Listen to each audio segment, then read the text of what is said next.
Greetings, Scarab Swarms, and welcome to Codex Compliant. Given that 9th edition is on its way, and along with it a bunch of new Necron things, let's take a look at their very first codex. The skeletal warriors of the Necron race have lain dormant in their stasis tombs for millions of years. Now ancient portents are realised, and a horror from the darkest depths of prehistory awakes. Yes, today we're looking at 2002's Codex Necrons. It's unlike the other 3rd edition codices we've covered here, since it's from a little later in the edition, where they gained a different style of cover and, more importantly, were just better. But you'll see how as we go. Before we talk about any of that though, here's the obligatory quick Necron history lesson. We've been through it a couple of times before, but we don't know if you've seen the videos that touch upon it. We live in uncertain times, who knows what's going on anymore? The Necrons first appeared in 1998 as Necron Raiders, with a small selection of models and rules in White Dwarf during 2nd edition. Well, okay, technically they first appeared in 1997's Gorka Morka, but we'll get to that. Their models revisited the design previously used for Chaos Androids in Space Crusade and Epic, but were entirely unrelated to those chaotic squat-produced automata. When 3rd edition rolled around, they were nowhere to be seen outside of a picture of one in the main rulebook. However, they were given rules for 3rd in a 1999 issue of White Dwarf before being fleshed out into a full main faction, complete with a total model line redesign in 2002 accompanied by this codex. Also, for those who don't know, this era of Necron was different from the ones in the current game. Rather than being a faction with their own internal politics and dynasties and stuff, they were really just soulless murder robots, and so were talked about in a much more eldritch and Lovecraftian way. Sentences like, "Dead worlds where ranks of ancient cyclopean structures bear testimony to aeons past glories of long-dead races," are just a racial slur away from being something Lovecraft would write. Although it is quite funny when such writing clashes with the out-of-universe parts of the book. Welcome, mortal, to the pages of this most forbidden tome. A blasphemous text that will guide you down the path of collecting, painting, and gaming with the Necrons in the Warhammer 40,000 game. The Necrons in here never rebelled and shattered the Catan, and as such are still very much under their control. They went to sleep for millions of years, not because they were exhausted from the war in heaven, but because enslavers were running rampant and wouldn't leave enough life left in the galaxy for the Catan to eat, so they decided to just sleep through it, presuming that in 60 million years the galactic fridge would be restocked with enough life for them. The Necrons themselves have much less individuality too, the transference to machine bodies robbing them of it, with even their lords lacking any real personality to speak of, especially compared to their modern versions where they have named characters who, want stuff? The fiction in this book, which there is a lot of, is mostly from an Imperial perspective, plus a little bit of Eldar, with the Necrons viewed from the outside as some kind of unfathomable horror. In fact, some don't even deal with them directly at all, instead focusing on people finding evidence of them or the Catan, maintaining an air of mystery. Also, they wisely don't do much from the perspective of Astartes. After all, Space Marines don't really do the whole fear thing, they have a whole saying about it and everything. And we shall know no fear! Little tales are in there, like this one about some Black Templars having a very bad time, but by having most of the fiction be from the perspective of people who haven't had fear bred out of them, it allows most of the stories to have a suitable sense of dread. Some bits of fiction of note are this in-universe Imperial translation of some Eldar script taken from an artifact. It talks about the inevitable rise of the Necrons, complete with notes on the text. You know, who the gods are, what some parts could mean, alternate translations, that kind of thing. There's a Mechanica study on Necron Gauss weapons that basically says, this stuff is impossible, it shouldn't work, but it does, and since we can't get a working example, we have no idea how they managed to do the thing. Similarly, there's a description of past engagements with Necron starships that is pretty much just, we don't know how they work, they're impossible, and when we meet them we lose so bad that we haven't even really been able to learn anything from getting beaten. There's also this report from an Imperial survey team looking at the mysterious pyramids on a planet called Angelus, a planet you might know better by the name of Gorka Morka. For those not familiar, Gorka Morka was an Orc-centric 40k spin-off game. In it, there were mysterious pyramids which the Orcs didn't really go near since they'd be killed by its mysterious guardians. It doesn't outright say that they're Necrons, since this was a year before their introductory White Dwarf article, but given what we're told and this robot skull in Gorka Morka's other book, yeah, they were totally Necrons. In fact, the whole report was originally printed in the other book, right down to the same thought of the day.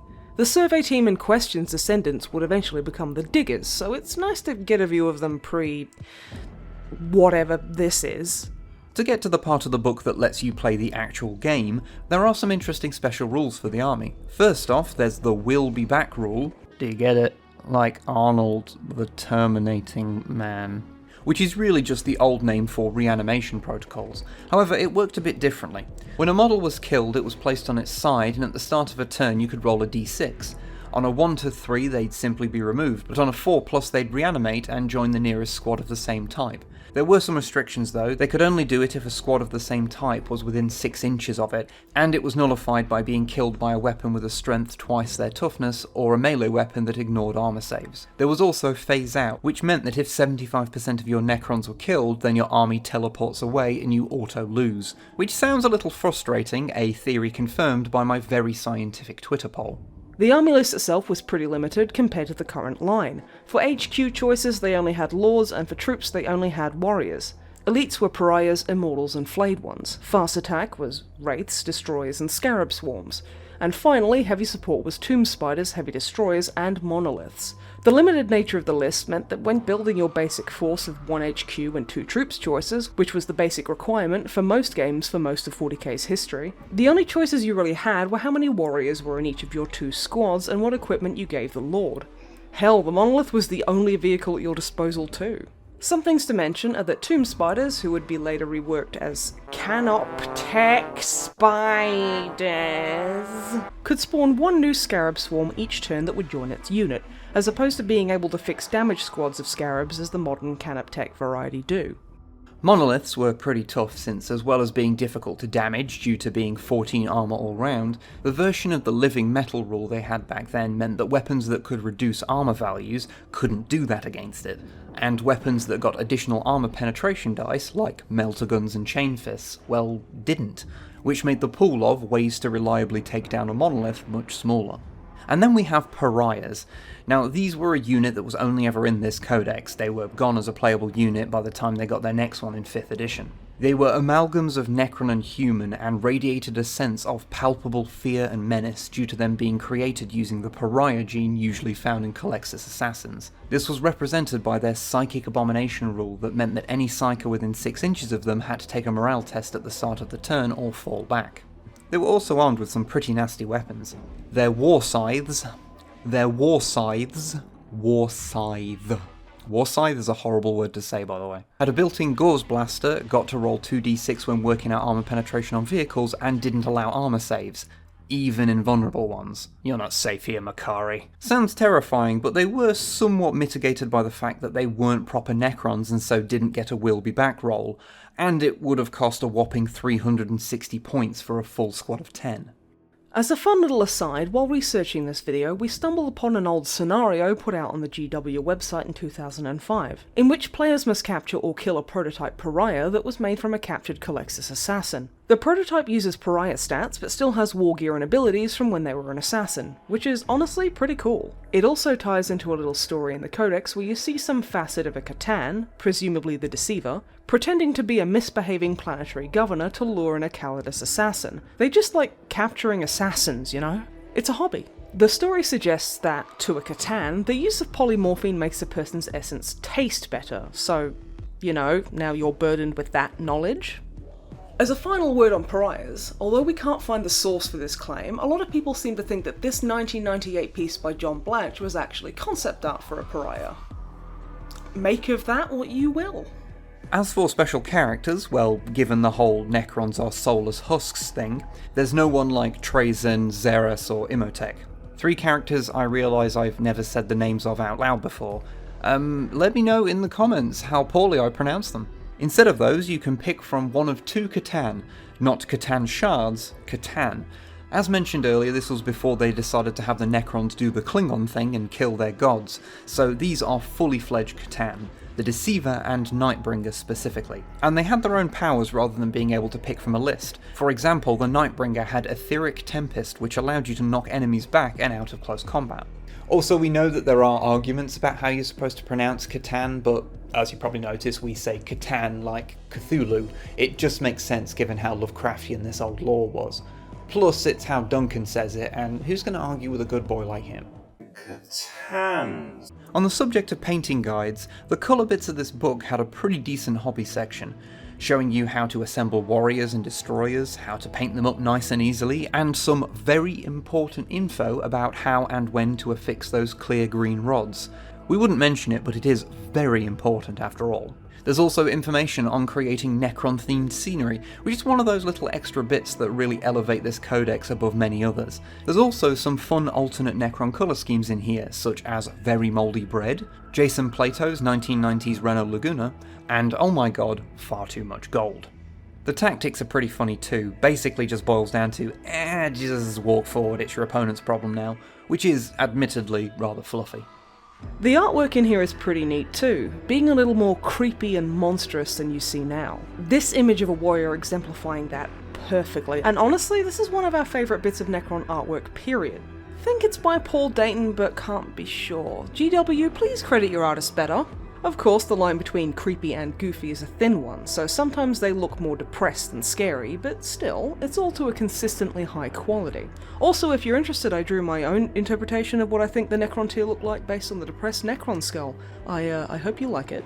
The final thing to talk about is the scenario and campaign play sections. The scenario is called Tomb Raid, in which the attackers are trying to steal some Necron artifact in the middle of the board, like a Catan phase sword or stasis control device, and the Necrons, who all start in reserve, slowly wake up to stop them.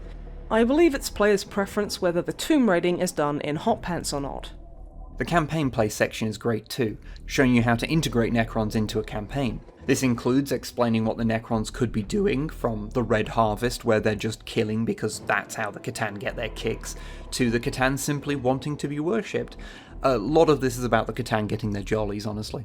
You also get motivations from an Imperial and Eldar perspective, from the previously mentioned tomb raiding to Inquisitors trying to figure out what the tall metal lads are up to. It even suggests maybe mixing in games of the role-playing game Inquisitor into your campaign. The Eldar and Necrons don't really need much of an excuse to fight each other since they're old enemies, but an interesting point is that it suggests using Warhammer Fantasy Lizardmen to represent the descendants of old ones, important since they would be a choice delicacy of the Catan.